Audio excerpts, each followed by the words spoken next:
Hello friends, मैं हिमा गुप्ता। आज मैं बात करूंगी कि सोने में ये जो इतनी बड़ी तेज़ी आई है, ये आई क्यों है, कब तक तेज़ी रहेगी और इसके मेन कारण क्या है सोने में इतनी बड़ी तेज़ी के।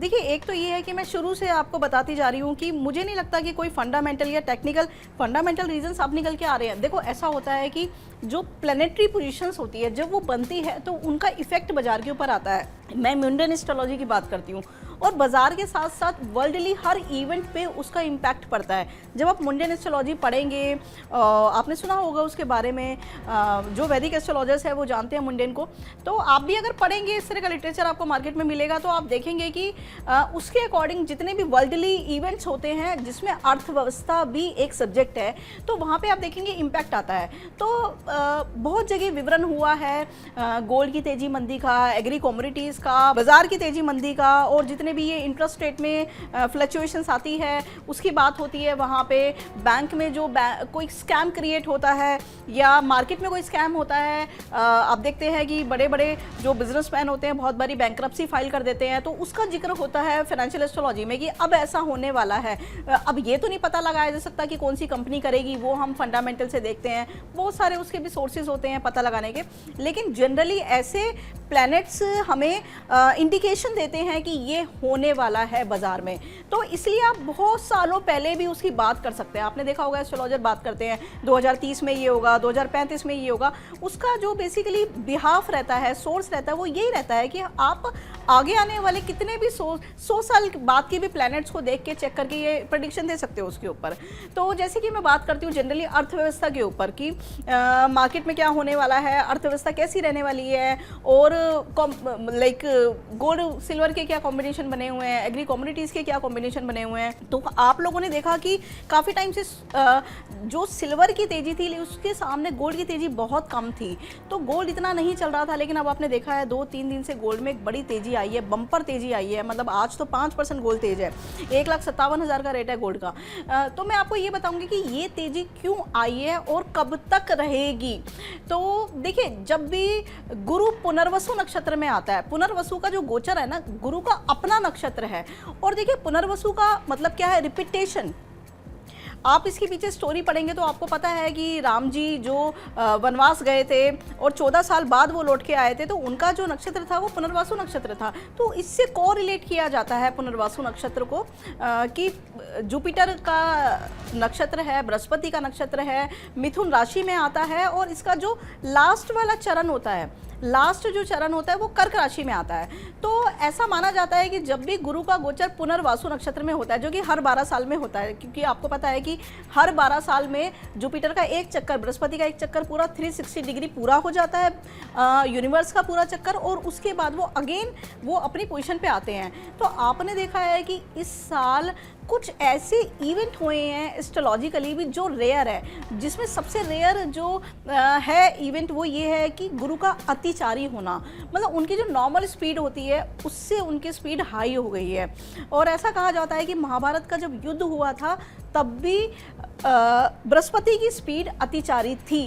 तो आप देखिए कि ये स्टोरीज नहीं हैं, ये कोई मिथ नहीं है, बेसिक मैथोलॉजी कहा जाता है, लेकिन ऐसा हुआ है। और इस तरह के हम देखते हैं कि इस तरह की इम्पैक्ट हमें आज देखिए ना, महाभारत की जब बात हम करते हैं तो कहीं ना कहीं ये भी महाभारत से कम नहीं है कि सारे देश आपस में लड़ रहे हैं, कंपटीशन कर रहे हैं, एक कहते हैं ना कि दौड़ लग गई है कि मेरे को ये चाहिए। जैसे अभी आपने देखा है कि ट्रंप ने बात की है ग्रीनलैंड की, अगर मैं नहीं लूँगा तो चाइना रशिया ले लेगा। तो कहीं ना कहीं वो जो एक लालच है, भूमि का लालच है, आप पूरी महाभारत भी तो भूमि पर ही डिपेंड थी कि एक जगह का 5 गाँव ही तो मांगे थे उनसे, लेकिन उन्होंने वो भी नहीं दिया, और उसके बाद क्या हुआ, सब कुछ ही पांडवों का हो गया।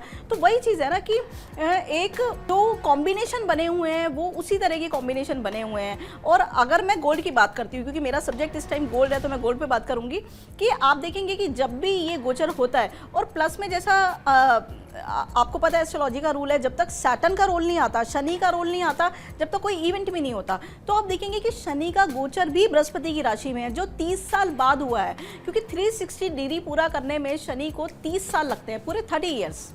तो आप देखेंगे कि ये एक, उस पर भी मैं आगे बात करूंगी आपको, मतलब ऐसी मैं न्यूज़ दूंगी, आप सुन के हैरान होंगे, और ऐसी नॉलेज दूंगी। क्योंकि आप देखिए ना, शनि का काम क्या है, शनि क्या है, काल। और जब 360 डिग्री पूरा होता है तो काल का एक चक्र पूरा हो गया और एक नए युग का निर्माण होता है, एक नया युग आता है। अगर आप देखेंगे 30 साल पीछे जाएंगे और वहाँ की इवेंट निकालेंगे तो आप देखेंगे लास्ट 3 इयर्स में एक नए युग का निर्माण हुआ था, जहाँ पे हमने टेक्नोलॉजीज़ देखी, जहाँ पे हमने बहुत सारी कंट्रीज़ को लड़ते झगड़ते देखा, अलग होते देखा। हमने महिलाओं के अंदर हमने इतना परिवर्तन देखा, उनकी तरक्की देखी महिलाओं की, और साथ में हमने कुछ ऐसी चीज़ें देखी जैसे आप देखिए कि ना सब कुछ ही तो बदल गया लास्ट 30 इयर्स के अंदर। और अब आप देखेंगे कि नेक्स्ट 30 इयर्स जब इनका गोचर, देखिए क्या है कि जो 12वीं राशि होती है मीन राशि, वो क्लोजर की राशि होती है, क्लोज करती है सब कुछ जो अब तक चला आ रहा है वो सब क्लोज करती है, और मेष राशि से एक नया निर्माण होता है। तो आप देखेंगे जब काल चक्र जिसे हम शनि कहते हैं, जब शनि प्रवेश करेंगे मेष राशि के अंदर तो आप देखेंगे कि बहुत सारे नए इन्वेंशन हो रहे हैं, नई नई टेक्नोलॉजीज आ रही है, नई कंपनीज आएगी बाजार में, नए लोग खड़े होंगे। और मेष राशि जैसे मंगल की राशि है, मंगल हथियार बनाता है, तो उस पर भी मैं आगे बात करूंगी। और देखिए यही होता है कि जब आपको ये चीज़ें पहले से अनुमान रहता है इसका, क्योंकि पैसा तो आपका अनुमान ही बनाता है, प्रेडिक्शन ही पैसा बनाती है। आप ये सोचिए कि बाजार में चलती हुई मार्केट में आप एंटर करेंगे, पैसा कमा लेंगे तो रिस्क है। तो हमेशा जब सोता हुआ बाजार होता है उस टाइम पे आप एक अनुमान लगा के, फ्यूचर को देख के जब आप पैसा अपना इन्वेस्ट करते हैं तो ही आप लॉन्ग टर्म में पैसा बना पाते हैं। और उसके अलावा तो आप देखिए सारी स्पेकुलेशन ही है बाजार के अंदर। आज सिल्वर है 3,30,000 हो गई, आप चढ़ जाइए यहाँ पे इस रेट के ऊपर, रिस्क है ना पूरा। कल को 20,000 टूट जाएगी। अब डेली की मूवमेंट भी तो क्या हो गई गोल्ड सिल्वर की, गोल्ड 5,000 बढ़ जाता है, 5,000 आप देखिए ना पूरे साल की मूवमेंट हुआ करती थी गोल्ड की।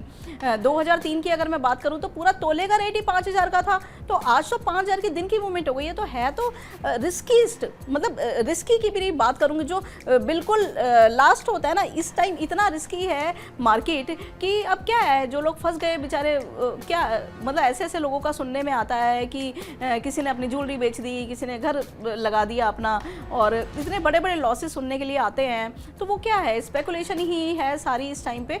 लेकिन आप ये समझिए जहां अभी तक तेजी नहीं आई है उन क्षेत्रों के ऊपर ध्यान दीजिए, चाहे वो स्टॉक्स के सेक्टर हो, उसके ऊपर भी मैं आके आपसे बात करूंगी बार बार, और मैं बताऊंगी विद कॉम्बिनेशंस बताऊंगी। लोग मजाक बनाते हैं कि एस्ट्रोलॉजी काम करती है, लेकिन एस्ट्रोलॉजी पूरा काम करती है, पूरा। आप देखेंगे कि पहले के जो ऋषि मुनि होते थे, और ऋषि मुनि से भी अगर हम आगे चलते हैं, जो स्कॉलर्स होते थे इस तरह के, ये कोई ऐसा साइंस नहीं है कि आप आंखें बंद करके बता दोगे, आप कोई पर्चा निकाल दोगे उसके ऊपर, नहीं। प्लैनेट्स है, कोई भी देख सकता है, एनीबडी कैन सी। कोई भी जो वैदिक एस्ट्रोलॉजर है या पढ़ते हैं, अभी तो आप देखेंगे कि यूथ आ रहा है इसके अंदर, नए नए लोग पढ़ने लगे हैं, इसको समझने लगे हैं, और फॉरेन में भी लोग मतलब अच्छी अच्छी एजुकेटेड लोग इसको करते हैं और इंटरेस्ट भी लेते हैं और कर भी रहे हैं, और अच्छा रिजल्ट भी इसके ऊपर आ रहा है। तो आप देखेंगे कि ये मुंडन का पार्ट है, आप लोग भी पढ़ सकते हैं।